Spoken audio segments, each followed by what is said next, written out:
Club FM presents Fun Trailers.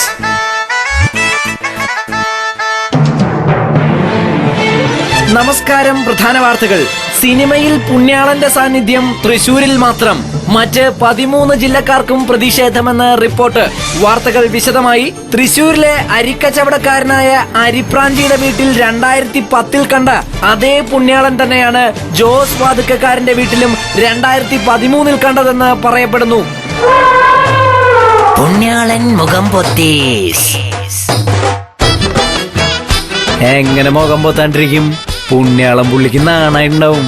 അല്ലെങ്കിൽ പുണ്യാളന്റെ മുഖത്തും ഈ നശിച്ച കൊതുകുകൾ ഒരു കുട്ടി പണ്ടാറടക്കിയിട്ടുണ്ടാവും. കന്നാലിയോള്. കൊതുകും കന്നുകാലിയാണോ ജോസേട്ടാ? ജോസേട്ടൻ എന്നെ പെണ്ണ് കാണാൻ വന്നപ്പോ ചേട്ടന്റെ വീട്ടില് ഇത്രയും കൊതുകുകൾ ഉണ്ടാവുമെന്നൊന്നും പറഞ്ഞിരുന്നില്ലല്ലോ. ഇവള് അതും ഇതൊക്കെ പറയട്ടാ. ബ്രീനുവേ, ഈ നാട്ടില് നിറച്ചും കൊതുകുകൾ വേണം. ഈ കൊതുകാണല്ലോ നമ്മുടെ ഒരു ഹീറോ.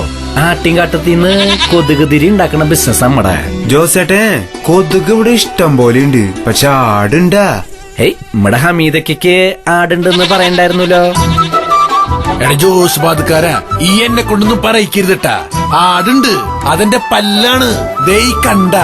അപ്പൊ ജോസേട്ടാ, കൊതുകുണ്ട് പക്ഷെ ആടില്ലാട്ടാ. ആട്ടും കാട്ടും ഇല്ല. എന്തൊക്കെ മോഹങ്ങളായിരുന്നു അല്ലേ? എന്റെ പ്രീനുവേ, ഇനിയിപ്പോ നമ്മൾ എന്താ ചെയ്യാ? നമുക്ക് മാനത്തേക്ക് നോക്കിയിരുന്ന് ഒരു പാട്ട് പാടിയാലോ?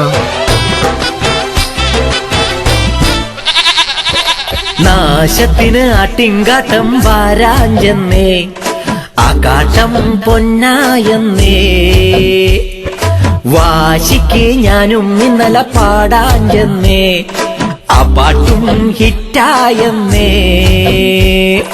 പണ്ട് തൊട്ടേ പാടണുണ്ടേ നമ്മുടെ നാട്ടിലെ സ്റ്റാറുകളെല്ലാം. അന്ന് തൊട്ടേ മോഹമാണേ ഇപ്പോ ആർക്കും കേറി പാടാൻ പറ്റും. വാശിക്ക് ഞാനും ഇന്നലെ പാടാൻ ചെന്നേ, ആ പാട്ടും ഹിറ്റായെന്നേ.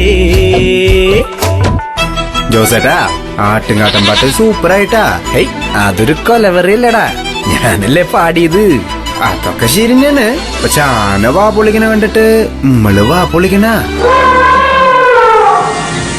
നിങ്ങളുടെ തൊട്ടടുത്തുള്ള തിയേറ്ററുകളിൽ ഒരിക്കലും പ്രതീക്ഷിക്കരുത്.